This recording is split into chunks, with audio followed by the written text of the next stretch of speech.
우리가 한 달에 한 번씩 주님의 성품을 담자는 주제의 말씀을 나누고 있고 훈련을 하고 있습니다.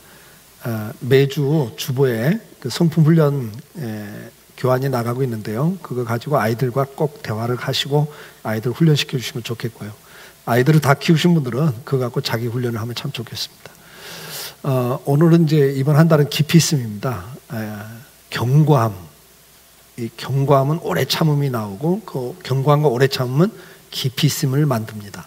이 세 가지 성품이 연결되어 있는데요. 그래서 앞에서 이제 2달 동안 오래 참음 또 경고함에 대해서 다뤘고 오늘은 이제 이번 한 달은 이제 깊이 있음에서 좀 다루려고 합니다.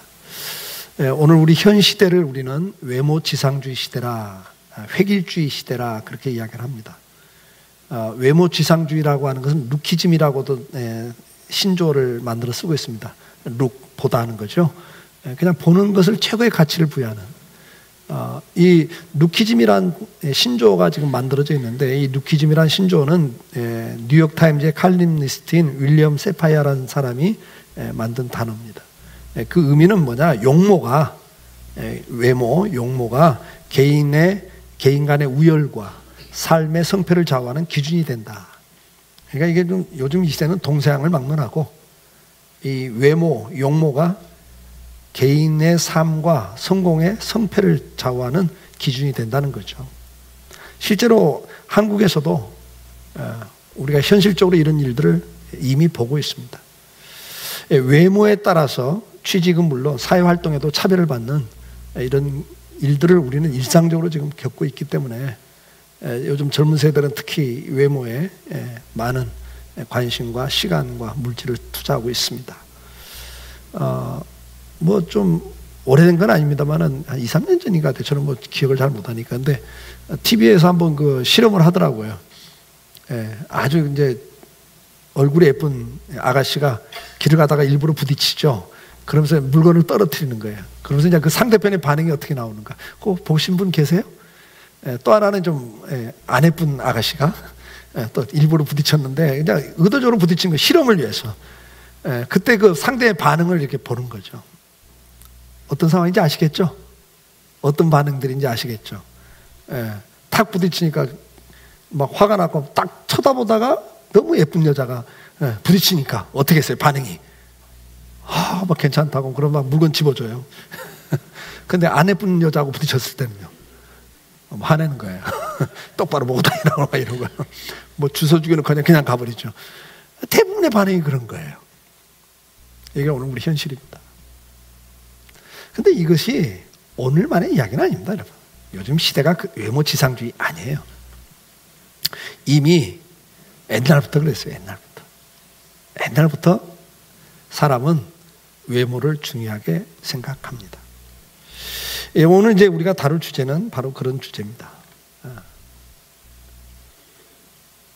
이 얄팍함과 깊이 있음, 이 차이예요. 그러면 이제 우리가 앞에서 아이들 그림에도 나왔지만 나무를 비유를 들었습니다만 그 성경에 나온 이야기입니다. 이 씨앗을 뿌렸는데 어떤 씨앗은 길가에, 어떤 씨앗은 돌짝밭에, 어떤 씨앗은 가시덤불에, 어떤 씨앗은 옥토에 떨어졌다. 어떤 게 열매를 맺죠? 똑같은 씨앗이지만 열매를 맺는 것은 옥토에 떨어진 씨앗이다. 그래서 이제 그 돌짝밭 예를 들 때 돌짝밭은 흙은 있긴데 얇으니까 결국은 싹이 나지만 태양빛이 내려쬐니까 말라 죽는다는 거죠. 우리가 얄팍한 인생을 살면 결국은 열매가 없다는 거예요. 오늘 이제 그 비유가 그런 비유는 아니지만 그런 의미예요. 나무에 있어서 중요한 것은 눈에 보이는 것보다 더 중요한 게 눈에 보이지 않는 뿌리가 더 중요하죠. 우리가 건물을 볼 때도 눈에 보이는 이 건물보다는 기초가 더 중요한 거 아니겠어요? 눈에 보이는 거 아무리 뭐 화려하게 잘 져놔도 기초가 부실하면 끝내는 무너지거든요. 그러니까 우리는 살아가면서 사실은 눈에 보이는 것과 눈에 보이지 않는 것에 어느 것에 대해 가치를 부여하고 사는 가치관의 차이거든요. 근데 학자들이 그런 이야기해요. 사람은 눈에 보이는 것이 인생의 3%밖에 안 된대. 우리가 먹고 마시고 사는 모든 삶의 3%만이 눈에 보이는 것이고 실은 눈에 보이지 않는 것 97% 갖고 산다는 거죠. 여러분들이 가정을 이루고 있는 데서도 눈에 보이는 집, 눈에 보이는 부부간의 모습, 그 다음에 가지고 있는 것, 그거 중요하죠. 그죠? 집이 중요하고 수입이 중요하고 그렇죠? 근데 여러분요, 눈에 안 보이는 사랑, 믿음, 신뢰, 이게 더 중요한 거예요. 그게 없으면 못 살아요, 여러분. 근데 우리는 뭐예요? 그런 환경만 좋게 만들면 행복할 거라고 착각을 하죠. 그게 속고 사는 거예요. 사람들은 다 눈에 보이는 것에 절대 가치를 부여해요. 눈에 안 보이는 것은 가치를 부여하지 않습니다. 여러분들 생명도 똑같잖아요. 음식, 요즘 얼마나 신경들 써요. 먹고 사는 음식. 그건요, 한 달을 굶어도 사람이 살아요. 30일, 40일 금식도 하거든요. 물만 마시고도 버틴다고요. 근데 여러분, 눈에 안 보이는 공기는요, 여러분 한 10분만 쉬면 다 죽을걸요. 우리는 거기엔 가치를 부여하지 않아요. 그만큼 우리는 모든 삶이 눈에 보이는 것에 절대 가치를 부여하고 사는 그런 가치관을 갖고 우리는 살고 있어요. 주님께서 말씀을 하시면서 뭐라고 말씀합니까? 창세기 3장 6절에 보면 아담과 하와가 타락할 때 적나라하게 보여줘요. 그 나무를 본즉 그래요. 보는 게 가치관이에요.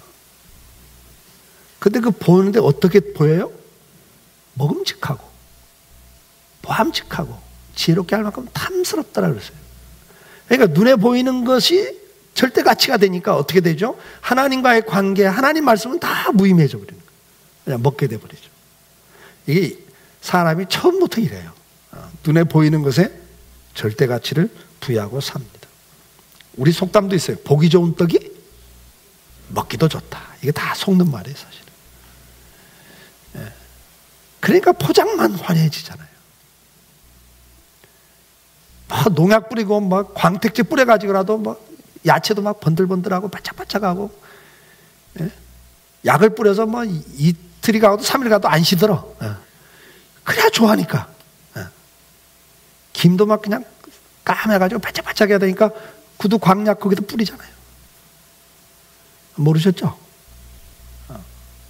사람들이 왜? 눈에 보이는 것이 절대 가치니까 그렇게 하는 거예요. 그러니까 비싼 돈 주고 사 먹으니까. 우리가 스스로 인생을 이렇게 그런 잘못된 가치관 때문에 오는 피해를 우리가 다 당하면서도 계속 그런 삶을 살아가요. 자, 이런 겉모습, 외모, 눈에 보이는 것에 절대 가치를 부여하는 이 시대 속에서 하나님의 백성답게 사는 게 뭐냐 이거죠. 하나님 백성답게 사는 게 뭐냐. 우리가 빌립보서의 요즘 주제가 하나님 백성답게 살자잖아요. 하나님의 자녀답게 사는 게 뭐냐. 이 세상 사람과 좀 다른 가치관을 갖고 사는 걸 말하죠. 그 다른 가치관이 뭐냐? 보는 관점이 다른 거예요. 일반적으로 사람들은 눈에 보이는 것을 믿죠. 그것에 가치를 부여하죠. 그러나 하나님의 사람들은 그렇지 않다는 거예요. 우리가 믿음 있는 사람들은 눈에 보이는 것에 절대 가치를 부여하지 않습니다. 사람들은 다 보는 것에 만족에 가치를 부여하는데 우리는 그렇지 않아요. 우리 눈에 보이는 건 잠깐이요, 눈에 보이지 않는 것은 영원함이니라. 우리는 그런 고백을 갖고 살잖아요. 근데 사실은 사람은 말이죠, 어쩔 수가 없는 것 같아요. 선지자 사무엘도 외모를 봐요. 우리가 사무엘상 16장 7절에 보면 여호와께서 사무엘에게 이르시되 그의 용모와 키를 보지 말라 그래요. 이게 옛날부터 그랬어요. 옛날부터 뭘 봐요? 첫째 용모 보고 그 다음에 두 번째 키 본다니까. 제가 그래서 좀 덕을 본 적도 있어요. 제 나이 또래는 키가 크잖아요.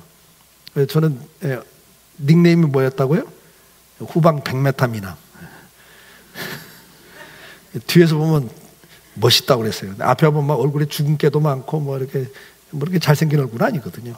근데 뒤에서 보면 멋있다고요.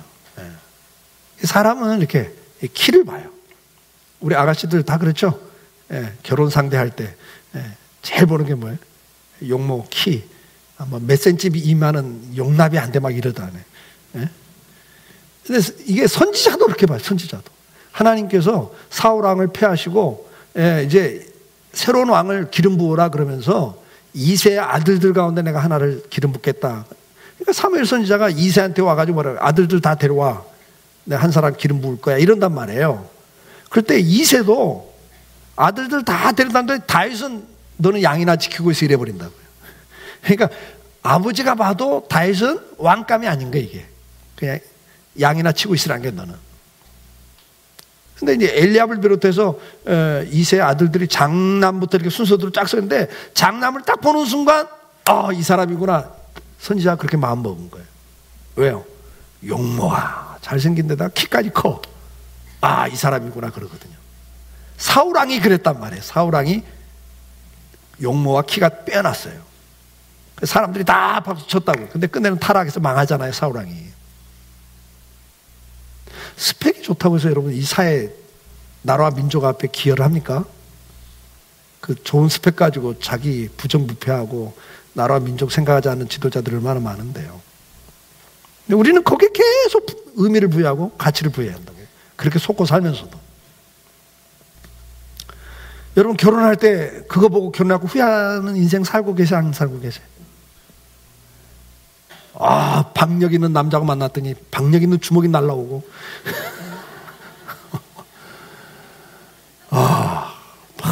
정말 뭐 기마이 잘 쓴다고 그러죠. 막 탁탁 날마다 바깥에서 주고 집에는 안 갖고 들어오고. 우리가 얼마나 그런 외모를 보고 우리가 해가지고 후회한 적이 얼마나 많아요. 인생을 살면서도. 근데 주님 뭐라고 말씀해요? 사무엘에게 이르시되 그의 용모와 키를 보지 말라. 그러면서 내가 이미 그를 버렸노라. 내가 보는 것은 사람과 같지 아니하니 사람은 외모를 보거니와 나 여호와는 중심을 보느니라. 하나님은 중심을 본다고 그래요. 사람은 외모를 봐요. 시편 50편 6절에도 보소서 주께서는 중심이 진실함을 원하시오니 그래. 오늘도 하나님은 우리의 중심이 진실한 걸 원하지. 여러분들 막 뭐 드러나게 뭐 잘생기고 헌금 많이 하고 그거 원하지 않아요. 잘생기고 뭐 또 열심히 하고 교회에서 말하면 하나님도 하나님 앞에서 그 말 아니에요. 열심히 봉사하고 헌금 많이 하고 하나님 기뻐할 것 같아요.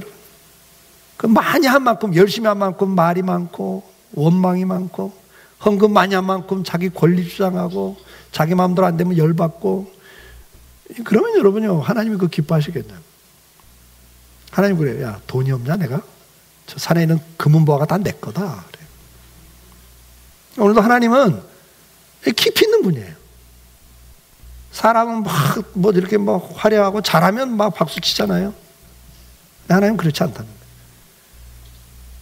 신명기 10장 17절에도 너희 하나님 여호와는 신 가운데 신이시며 주 가운데 주시오 크고 능하시며 두려우신 하나님이라 사람을 외모로 보지 아니하시며 뇌물을 받지 않는다 그랬어요.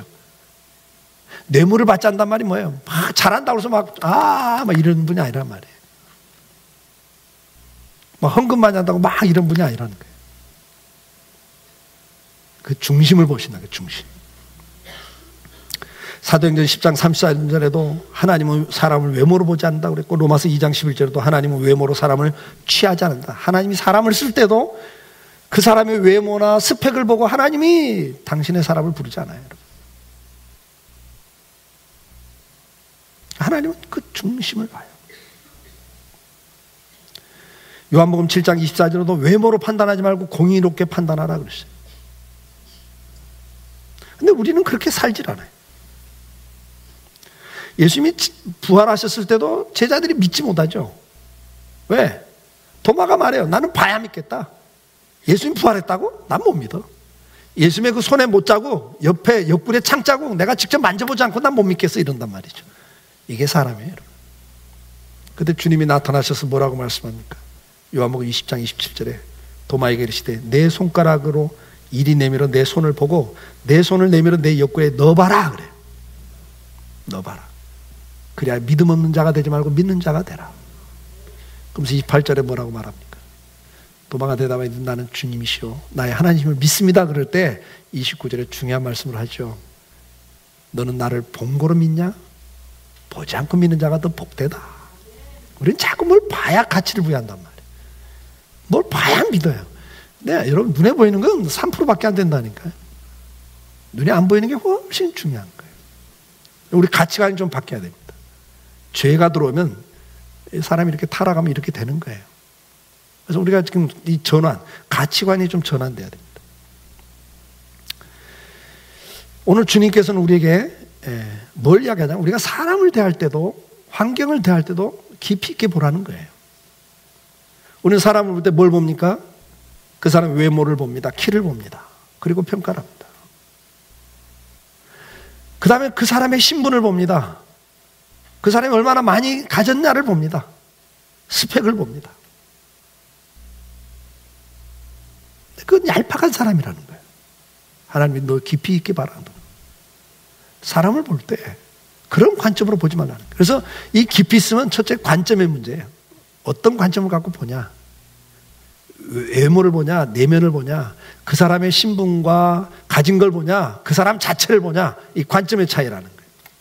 환경을 볼 때도 그 환경을 그대로 사실적으로 보는 사람이냐, 아니면 그 환경 속에 그 상황 속에서 일하고 계시는 하나님을 보는 사람이냐, 이 관점의 차이라는 거예요. 얄팍한 사람은 환경만 봅니다. 오늘 상황만 봅니다. 이래서 막 뒤집어지는 거예요. 사니 못 사니, 뭐 하겠니 못 하겠니, 내가 이 상황이랑 이건 불가능해요, 못해요 그래요. 이런 거는 살 수가 없어요 그래요. 여러분 정탐꾼 이야기가 우리를 얼마나 적나라하게 보여줘요.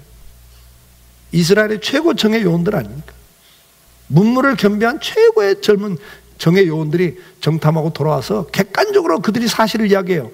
들어가면 다 죽습니다. 사실이에요. 맞는 말이에요 여러분. 12명 가운데 10명이 그렇게 말해요. 근데 그들의 인생이 어떻게 됩니까? 사실을 보고 그 사실을 그대로 받아들이고 사니까 이런 상황에서는 우리는 다 죽어요. 이런 상황에서는 못 살아요. 결론은 뭐예요? 그 인생이 원망과 불만이 많아지고 그래서 불평하고 살다가 결론 인생이 불행해져 버리잖아요. 이스라엘 정탐꾼들 이야기와 이스라엘 백성의 이야기입니다 여러분. 근데 똑같은 상황 속에서도 여호수아 갈렙은 어떻게 봐요? 관점이 그거 다 사실이지만 하나님이 들어가라고 했기 때문에 우리가 순종만 하고 들어가면 하나님이 책임을 져줍니다. 저것들은 아무것도 아닙니다. 이렇게 보는 거예요. 근데 그 말 한태로 그들은 뭐예요? 가나안의 축복을 누린단 말이에요. 여호수아 갈렙 두 사람은. 여러분 인생을 좀 깊이 있게 보셔야 돼요. 오늘 여러분 상황이 어떠세요? 우리의 상황은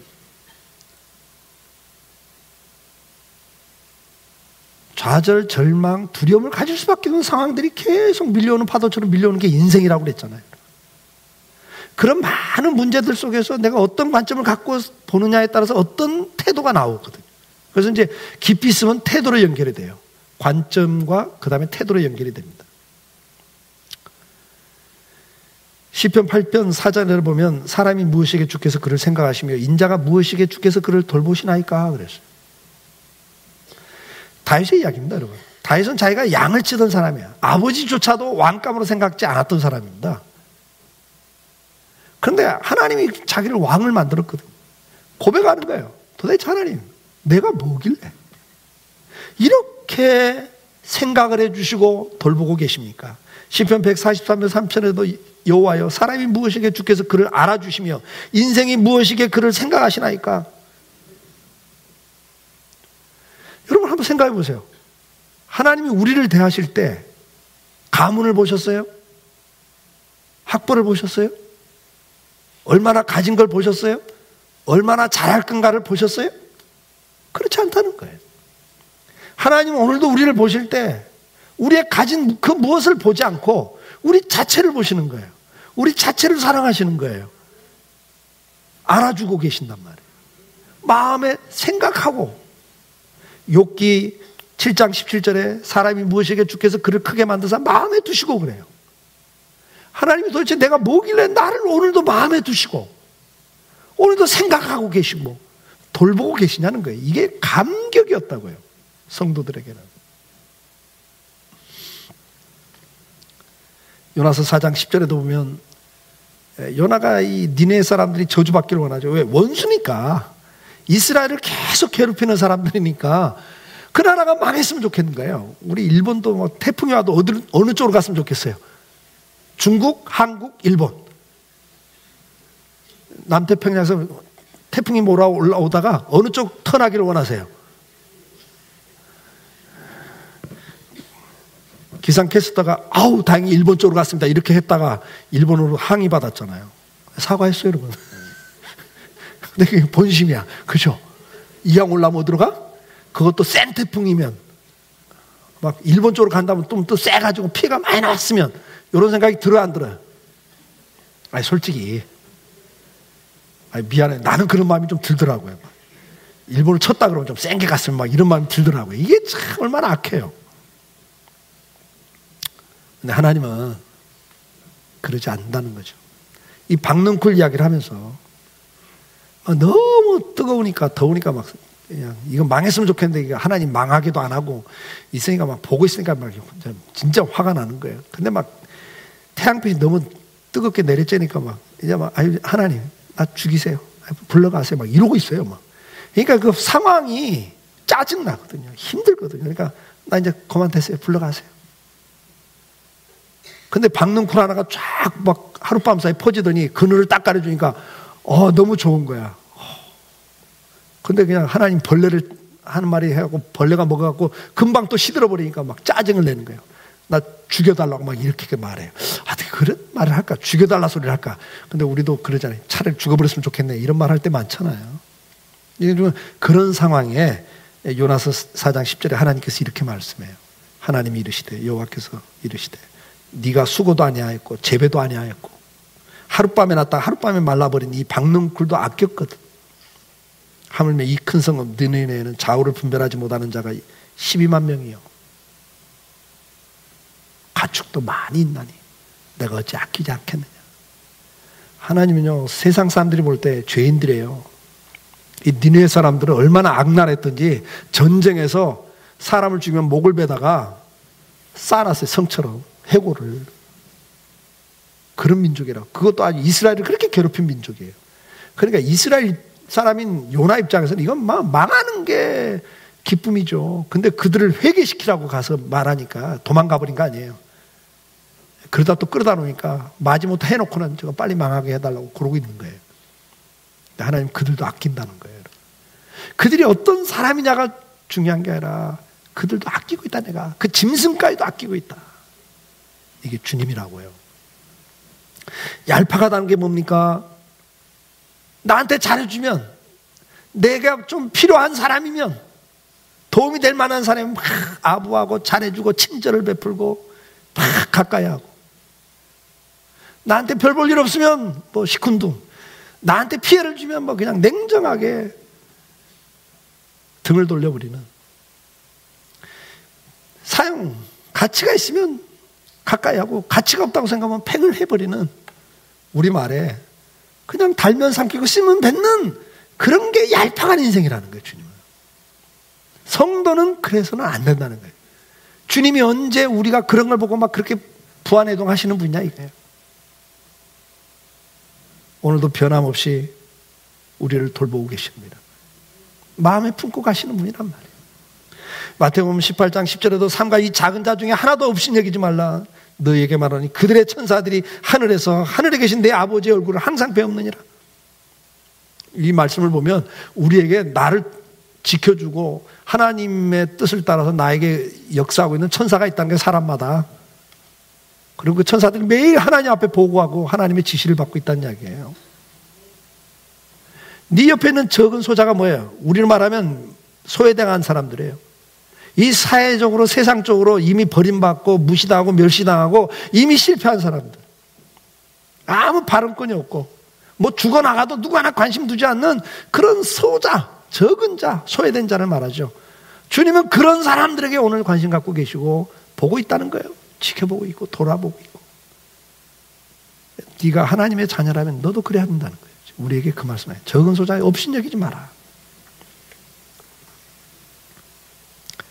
누가복음 19장에도 인자가 온 것은 잃어버린 자를 찾아 구원하려 함이라 그랬어요. 이게 주님입니다, 여러분. 우리가 주님을 닮았다면, 그런 성도가 돼야 된다면 사람을 대하는 태도가 그 사람의 외모나 가진 거나 스펙이 아니고 그 사람의 지금 포지션을 보는 게 아니라는 거예요. 그 사람이 나와 어떤 관계냐, 나한테 유익이 되냐, 유익이 되지 않냐, 아니면 나한테 해악을 끼치는 사람이냐, 이게 중요한 게 아니고 그걸 가지고 대한다면 이건 얄팍한 사람이라는 거예요. 주님이 너 그리스도의 아니다는 거예요. 그 사람이 어떻게 하든 악을 악으로 욕을 욕으로 갚지 말고 도리어 복을 빌어줘라. 원수에게 먹을 거 하나 더 갖다 줘라. 원수가 굶주리거든 먹을 거 갖다 주고 추위에 떨면 입혀줘라. 그게 깊이 있는 인생이라는 거예요. 오늘 저와 여러분의 태도가 하나님을 대할 때도 뭐 하나님이 좀 뭐 내 기도 들어주면 감사 그러다가 또 뭐 좀 뭐 내 마음대로 안 되면 뭐 하나님 이럴 수 있어요. 얄팍한 거예요, 여러분. 얄팍하신 거예요. 인생 얄팍하게 살지 말라는 거예요, 주님은 지금. 성도는 깊이가 있어야 된다. 사람을 대할 때도 뭐 금방 그렇게 좋았다가 그냥 원수 됐다가 좀 그렇게 살지 말라는 거예요. 그러면 그 태도가 어떤 태도냐? 그 사람이 어떤 사람이든 어떤 상황이든 진실하게 대해주는 걸 말해요. 하나님 우리에게 진실하게 대하시잖아요. 변함이 없잖아요. 그리고 돌봐주시잖아요.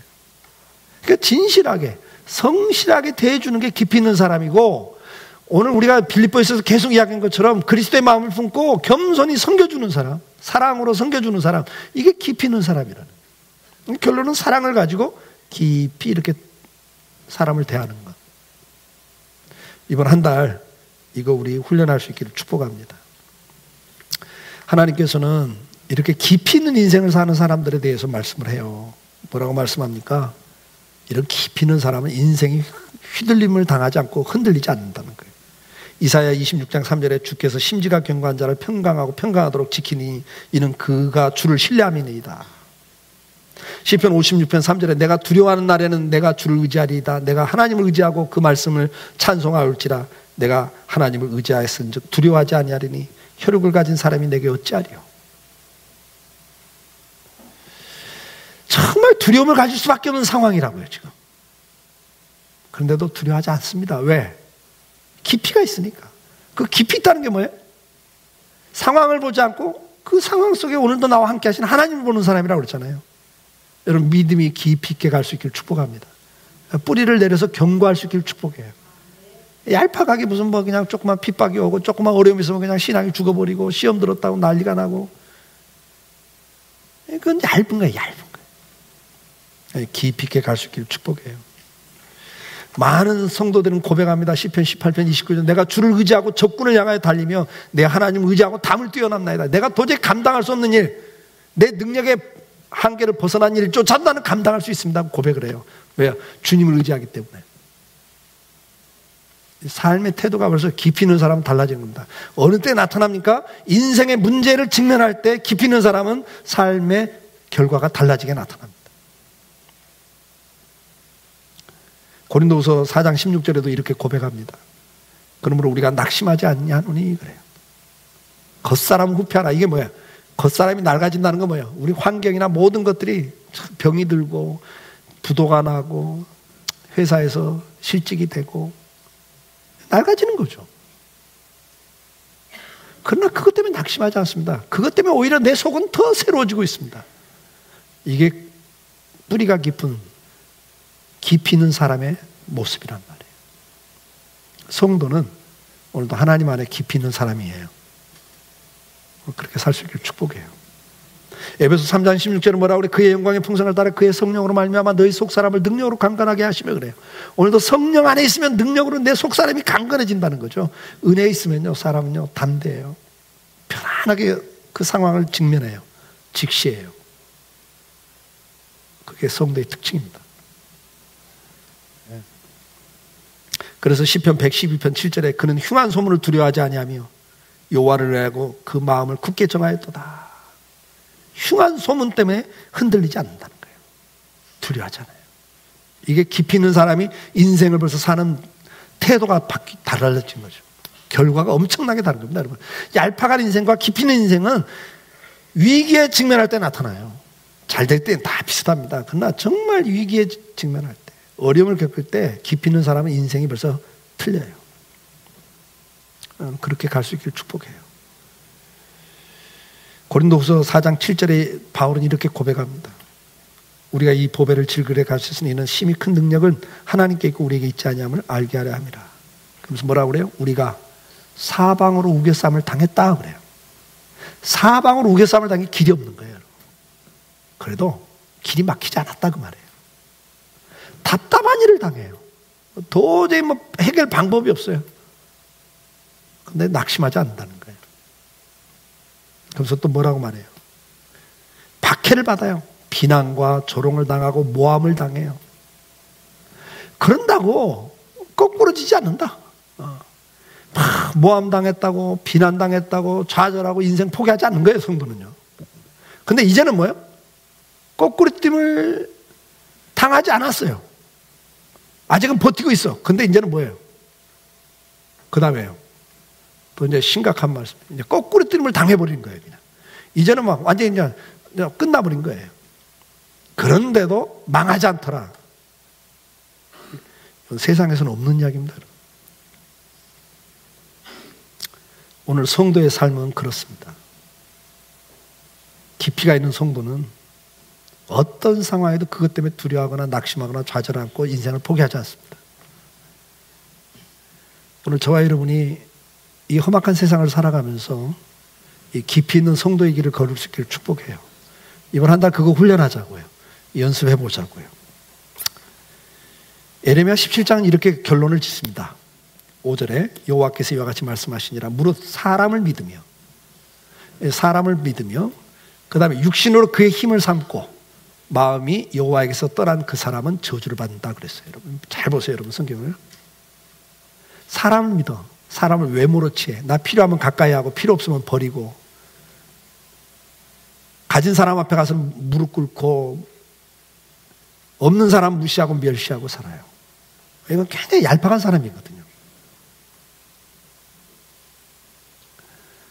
환경을 의지하고 살아요. 내가 좀 가지고 있다고 막 폼 잡고 살고 뭐 든든한 마음을 갖고 살아요. 근데 이런 사람들은 그냥 하나님을 떠나요.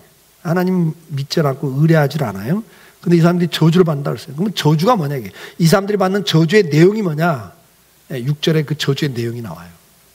그는 사막의 떨기나무 같다 그랬어요. 사막에 나와 겨우 지금 목숨 부지하고 있는 가시나무 같다는 거예요. 좋은 날을 못 본다 인생에. 여러분 얄팍하게 살면 그때는 잘 되는 것 같고 막 대접받는 것 같죠. 근데 나중에 보면요 진짜 인생이 잘 될 일이 별로 없어요. 그 사람들은.